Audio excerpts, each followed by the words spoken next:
ಸೃಜಾ ಮಜಾ. ದಯವಿಟ್ಟು ಈ ನಿಮ್ಮ ಚಾನೆಲನ್ನು ಸಬ್ಸ್ಕ್ರೈಬ್ ಮಾಡಿ.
ಶಾಸಕರಾದ ತಾವು ಸ್ವತಃ ನಮ್ಮ ಮನೆಗೆ ಬಂದು ವಿಚಾರಿಸುವುದಂದ್ರೆ ನೀವು ನಿಜವಾಗ್ಲೂ ರೈತನ ಮಕ್ಕಳೇ. ನೋಡಿ, 5 ನಿಮಿಷ ಇಲ್ಲೇ ಕೂತ್ಕೊಳ್ಳಿ, ನನ್ನ ಯಜಮಾನರನ್ನು ಕರೆದುಕೊಂಡು ಬರ್ತೀನಿ. ಅದರ ಅವಶ್ಯಕತೆ ಇಲ್ಲ ಸೀತಾ. ಕೈಯಲ್ಲಿ ಕಂಚಿನ ತಂಬಿಗೆಯನ್ನು ಹಿಡಿದು ಜಲತಾರನ್ನುಟ್ಟು ಗರಗರನೆ ತಿರುಗು ಮಿರಮಿರನೆ ಮೆಚ್ಚುತ್ತಿರುವ ಈ ಬೆಳದಿಂಗಳ ಬಾಲೆ ನನ್ನ ಕಣ್ಣು ಮುಂದೆ ನಿಂತ್ಕೊಂಡು ಸಾಕು. ಆ ಸೂರ್ಯ ಪ್ರಕಾಶನ ಕೋಪಕ್ಕೆ ಬಾಡಿ ಹೋಗಬಾರದು ಈ ನಿನ್ನ ರೂಪ ರಾಶಿ. ಏನದು ನೀವು ಆಡ್ತಿರುವ ಮಾತು? ಅರ್ಥಾನರ್ಥಗಳ ಬಗ್ಗೆ ಚಿಂತಿಸುತ್ತಾ ಕುಳಿತುಕೊಂಡು ವ್ಯರ್ಥ ಕಾಲ ಹಲನವನ್ನು ಮಾಡಲೇಬೇಡ ಓ ನನ್ನ ಕರ್ನಾಟಕದ ಕಣ್ಣೆ. ಅದಕ್ಕಾಗಿ ತಾಣ ಬಿಟ್ಟೆ ನಿನ್ನ ಬೆನ್ನು ಹಿಂದೆ ಒಬ್ಬನೇ ಸತ್ತು ಮಾಡದೆ ಇಲ್ಲದಿದ್ದರೆ ಆಕಾಶದಲ್ಲಿ ನಿನ್ನ ಪ್ರಾಣ. ಸಾಕಾರ ಪ್ರಾಣ ಕಳೆದುಕೊಳ್ಳುವ ಹೇಸಿ ಹೆಣ್ಣಲ್ಲ ಕಣೋ ನಾನು. ಪ್ರಾಣಕ್ಕಾಗಿ ಮಾನ ಕಳೆದುಕೊಳ್ಳುವ ಆಲಯ ಅಲ್ಲ ಕಣೋ ಈ ಸೀತೆ. ಶ್ರೀರಾಮನಂತ ಸಿದ್ದರಾಮನನ್ನು ಮದುವೆ ಮಾಡಿಕೊಂಡು ಬಂದ ಹೆಣ್ಣು ಕಣೋ ನಾನು. ಈ ನನ್ನ ತಾಯಿಯನ್ನು ನೋಡು, ಮರ್ಯಾದೆಯಿಂದ ಹೊರಟು ಹೋಗು. ಇಲ್ಲದಿದ್ದರಿಂದ ಕೊಚ್ಚಿ ಹೋಗಲು ಶ್ರೀರಾಮ ಬಂದು ಬರ್ತಾನೆ ಕಣೋ, ಅದನ್ನು ನೆನಪಿರಲಿ. ಬಟ್ ನಾನು ಮಾತೇ ಕೇಳೇ ನಿಮ್ಮ ಅಪ್ಪನ ಸುಮ್ಮನೆ ನೆನಪಲ್ಲಿ ಇಟ್ಕೊಂಡ್ರೆ ಇಟ್ಕೋ, ಇಲ್ಲ ಅಂದ್ರೆ ಬಿಟ್ಟಾಕೋ. ಆ ಭಗವಂತ ಮಾನವನಿಗೆ ಹುಟ್ಟನ್ನು ಉಚಿತವಾಗಿ ಕೊಟ್ಟಿರ್ತಾನೆ, ಜೊತೆಗೆ ಸಾವನ್ನು ಖಚಿತವಾಗಿ ಬರೆದಿಟ್ಟಿರ್ತಾನೆ. ಈ ಹುಟ್ಟು ಸಾವನ್ನು ಮತ್ತೆ ಬಂದು ಹೋಗುವ ಕಷ್ಟ ಮಗುವನಲ್ಲ ಈ ದುರಂತ ನಾಯಕ. ಸುಮ್ಮನೆ ಹಠ ಮಾಡದೆ ನೀನು ನನ್ನವರಾಗಿ ಒಲಿದು ಬಾ. ಮಾಯೆಂಬ ಮರಿಚಿಗೆ ಮಾತಿಗೆ ನನ್ನ ಗಂಡನ ಪ್ರೀತಿ ಅದರಲ್ಲಿ ಇದೆ ಕಣೋ, ನಮ್ಮ ಗಂಡನ ಪ್ರೀತಿಯ ಶಕ್ತಿ. ನೋಡು, ಈ ನಿನ್ನ ಮಾಯನ ಜಿಂಕೆ ಬಿಟ್ಟಿದೆಯಾದ್ರೆ ನಿನ್ನ ಪ್ರಾಣ ಹಾರು ಹೋಗುವುದು ಖಂಡಿತ.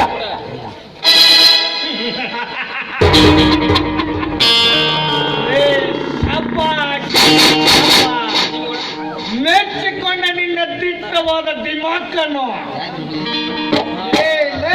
ಮಧ್ಯರಾತ್ರಿಯಲ್ಲಿ ಮದ್ಯಪಾನ ಮಾಡಿ ಬೆಂಕಿ ಹಚ್ಚಿ ಮಂಗಳೂರಲ್ಲಿರುವ ಮಾನವರ ಕಣ್ಣಲ್ಲಿ ಮಣ್ಣೆರಚಿ ಬೆಳಕಿನ ಜಾವ ಬೆಂಗಳೂರು ಸಿಟಿಯಲ್ಲಿ ಬೆಂಕಿ ಕಾಪಿ ಕುಡಿಯುವ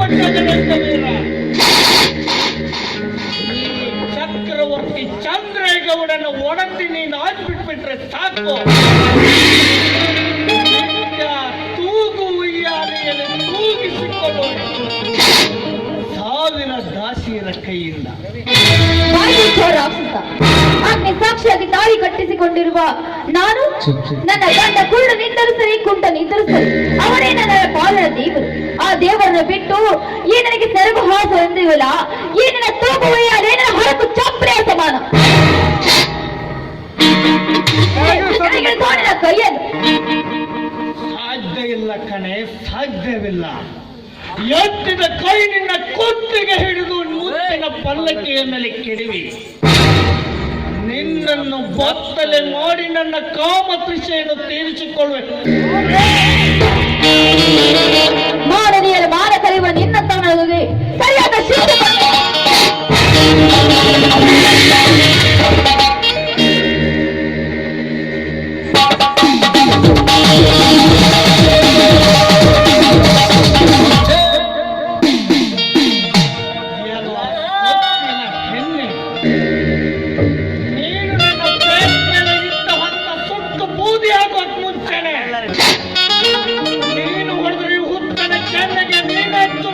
ಹೋದ್ರೆ ನಾನು ಹುಚ್ಚನಾಗುವೆ.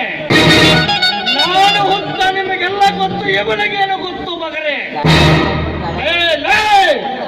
ಈಗ ನೀನೇ ಡಿಸೈಡ್ ಮಾಡು. ಆಟ ನಿಂದು ಇಲ್ಲ, ಓಟ ನಂದು.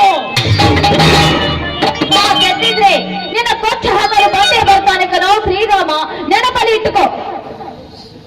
ನೆನಪಲ್ಲಿಟ್ಕೊಳ್ಳಕ್ಕೆ ಮರಳಿ ಮರಳಿ ಅದೇ ಮಾತನೇ ಅಂದ್ರೆ ಯಾವತ್ತೇ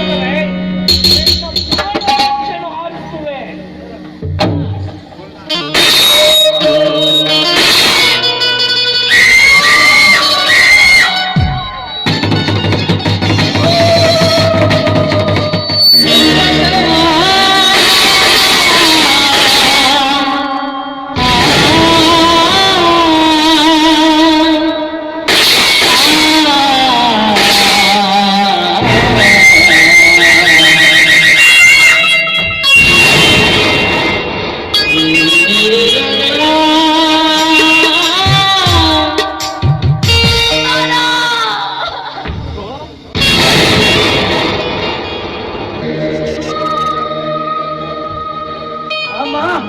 ಯಾಕಮ್ಮ ನಿನ್ನ ಮೈಯೆಲ್ಲ ರಕ್ತ ಬೇಕೆ ಹರಿದು ಬರ್ತಾ ಇದೆ? ಏನಾಗಿದೆ ಅಮ್ಮ, ನಿನಗೆ ಏನಾಗಿದೆ? ಅಲ್ಲಿ ನೋಡು, ಪಾಪಿ ನಿನ್ನ ತಾಯಿಗೆ ದೊಡ್ಡ ಹಲ್ಲೆ ಕೊಲೆ ಮಾಡಿ ಹೋದನಪ್ಪ, ಕೊಲೆ ಮಾಡಿ ಹೋದ. ಅಮ್ಮ ಈಗಲೂ ಹೋಗಿ ಆ ಗೌಡನನ್ನು ನಿಲ್ಲಿಸಿ ಕೇಳ್ತೀನಮ್ಮ, ನಿಲ್ಲಿಸಿ ಕೇಳ್ತೀನಿ. ಬೇಡ ಕಂದ, ಬೇಡ. ಅವಳ ಬಾಕ್ರೂರ ಕಟುಕ ಬೇಡಪ್ಪ, ಬೇಡ.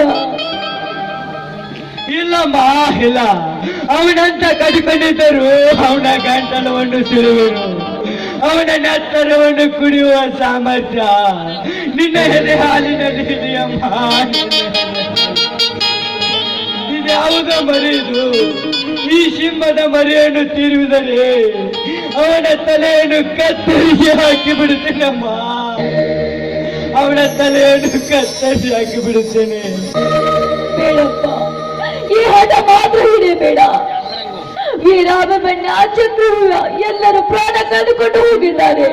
ಆದ್ರೆ ಈ ವಿಷಯ ಮಾತ್ರ ನಿನ್ನ ಚಿಕ್ಕಪ್ಪನಿಗೆ ಬೇಡಪ್ಪ, ಹೇಳಬೇಡ. ಯಾಕಮ್ಮ ಈ ನಾಡಿನ ಗಂಡುಗಳು ಎನಿಸಿಕೊಂಡಿರುವ ನನ್ನ ಪುಣ್ಯ ಚಿಕ್ಕಪ್ಪನಿಗೆ ಏಡಿ ಆಗಿತ್ತು ಹೇಳ್ತೇನಮ್ಮ. ಸಾಧ್ಯವಿಲ್ಲ. ಎತ್ತ ತಾಯಿಯ ನೋವಿನಿಂದ ಬೆಂಡಾದಾಗ ನನ್ನ ಗಂಡು ದೇಹ ಶಾಂತವಾಗಬೇಕಾದರೆ ಮೊದಲು ಆ ಗೌಡನ ರಕ್ತ ನೋಡಲೇಬೇಕು. ಅಲ್ಲಿವರೆಗೆ ನನ್ನ ಮನಸ್ಸಿಗೆ ನೆಮ್ಮದಿಯಿಲ್ಲ, ಶಾಂತವಿಲ್ಲ. ಕುಮಾರ, ಏನಿನ ತಾಯಿಯ ಮಾತು ನಡೆಸಿಕೊಡಪ್ಪ, ನಡೆಸಿಕೊಡ. ಆಯ್ತಮ್ಮ, ಆಯ್ತು. ಕುಮಾರ, ಮುಂದೆ ಬರುವ ಕಷ್ಟ ನಷ್ಟ ದಿನಗಳಲ್ಲಿ ನೀನು ಜಂಟಲಾಗಿ ನಿಂತು ಸಮಯ ಸಾಧಿಸಿ ನೀನು ನಿನ್ನ ಚಿಕ್ಕಪ್ಪನಿಗೆ ವಿಷಯ ತಿಳಿಸಿ ತಾಳೆಯಿಂದ ಮಾಡಿ ಈ ಪಾಪೆ ರಕ್ತ ನೀನು ನೋಡಲೇಬೇಕಪ್ಪ, ಈ ಪಾಪೆ ರಕ್ತ ನೋಡಲೇಬೇಕು. ಅಯ್ಯೋ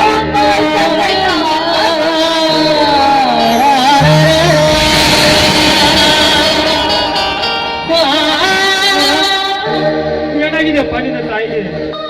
ಅಪ್ಪ ನೀಚರ ಗುಂಡಿಗೆ ಬಲಿಯಾಗಿ ಮಸನದ ಹಾಲು ಹಿಡಿದಳಪ್ಪ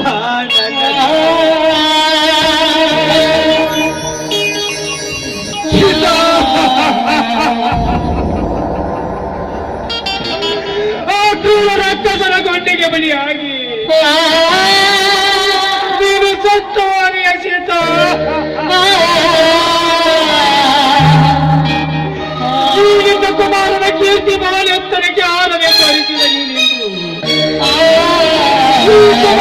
ಕಣ್ಣರಿದ್ರೆ ಹಾಗೆ ಸತ್ತು ಹೋದೆಯ.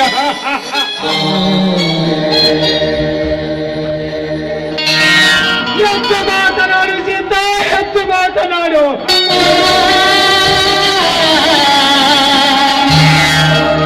ಸತ್ಯಲ್ಲದ ಶಿವನ ಪಾದ ಸೇರಿಕೊಂಡ ಈಶ್ವರು ಮತ್ತೆ ನಿನ್ನ ಅರಮನೆಗೆ ಆಗಮಿಸಿ ನಿನ್ನ ಸುಖ ಸಂಸಾರದ ಜೊತೆ ಆಗೋದಪ್ಪ. ಇಲ್ಲಪ್ಪ,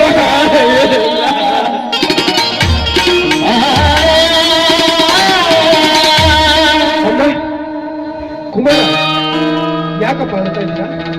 ಏನಾಯ್ತು? ಅದಕ್ಕೆ ಏನಾಗಿದೆ ಎಂದು ಹೇಳಲಿಕ್ಕೂ ಕೂಡ ನನ್ನಲ್ಲಿ ಶಕ್ತಿ ಇಲ್ಲ ತಮ್ಮ, ನನ್ನಲ್ಲಿ ಶಕ್ತಿ ಇಲ್ಲ. ಅಂದ್ರೆ ಏನಂತ ನೀನು ಮಾತಿನ? ಯಾವನು ಒಬ್ಬ ಕ್ರೂರ ರಕ್ಕಸನ ಗುಂಡಿಗೆ ಬಲಿಯಾಗಿ ಸತ್ತು ಹೋದವಪ್ಪ.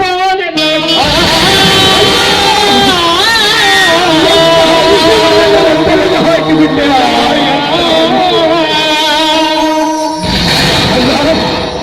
ಅತ್ತಿಗೆ ಅದು ಯಾವ ಪಾಪಿಯ ಗುಂಡಿಗೆ ಬಲಿ ಅದು ಹೇಳಲ್ಲ, ಹೇಳು. ಇವತ್ತು ಸೂರ್ಯ ಮುಳುಗೋದ್ರೊಳಗಾಗಿ ಆ ಹಲಕಾಂಡನ ಮಗನ ಲೋಟವನ್ನು ಕತ್ತರಿಸಿ ನನ್ನ ಅತ್ತಿಗೆ ಪಾದದ ಮೇಲೆ ಹಾಕ್ತೇನೆ, ಹೇಳಲ್ಲ.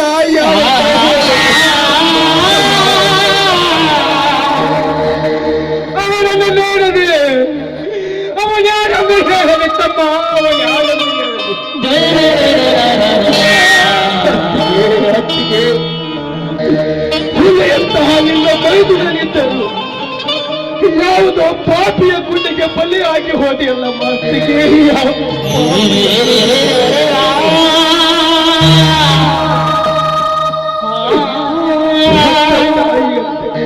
ಹೆತ್ತ ತಾಯಿಯಂತೆ ಕೈ ತುತ್ತನಿಟ್ಟು ಬೆಳೆಸಿದ ಈ ಮೈದುನನಿದ್ದರು ಜಗತ್ತಿಗೆಯನ್ನು ಉಳಿಸಿಕೊಳ್ಳದ ಇದೆಂತಹ ಪುಂಡನೆಂದು ಇಡೀ ಊರೇ ಮಾತನಾಡಿಕೊಳ್ಳುತ್ತಮ್ಮ.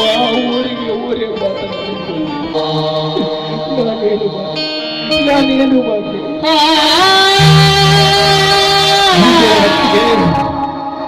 ಇವತ್ತು ನಿಮ್ಮ ಮೇಲೆ ನಾನು ಇವತ್ತೊಂದು ಪ್ರತಿಜ್ಞೆ ಮಾಡ್ತಾ ಇದ್ದೀನಿ.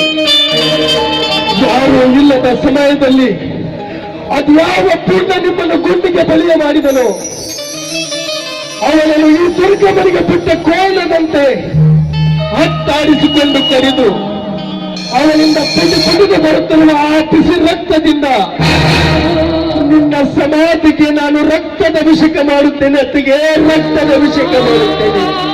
ಇದು ಆ ದುರ್ಗಾಮಾತೆಯ ಸಾಕ್ಷಿಯಾಗಿ ಸತ್ಯ. ಅತ್ತಿಗೆ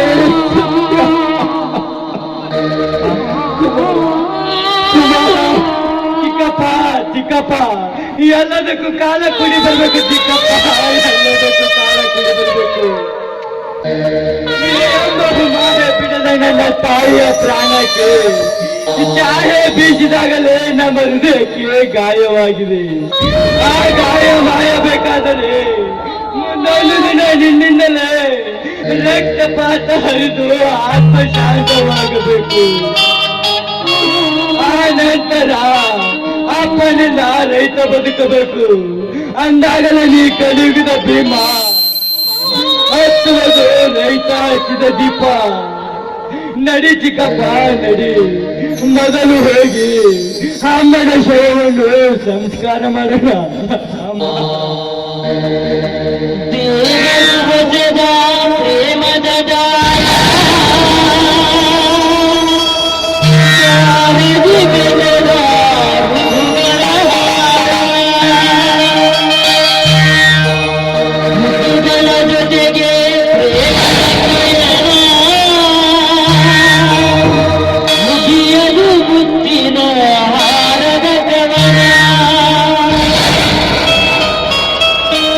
ದೇವರು ಹೊಸದ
ನಡೆಯಲ್ಲ.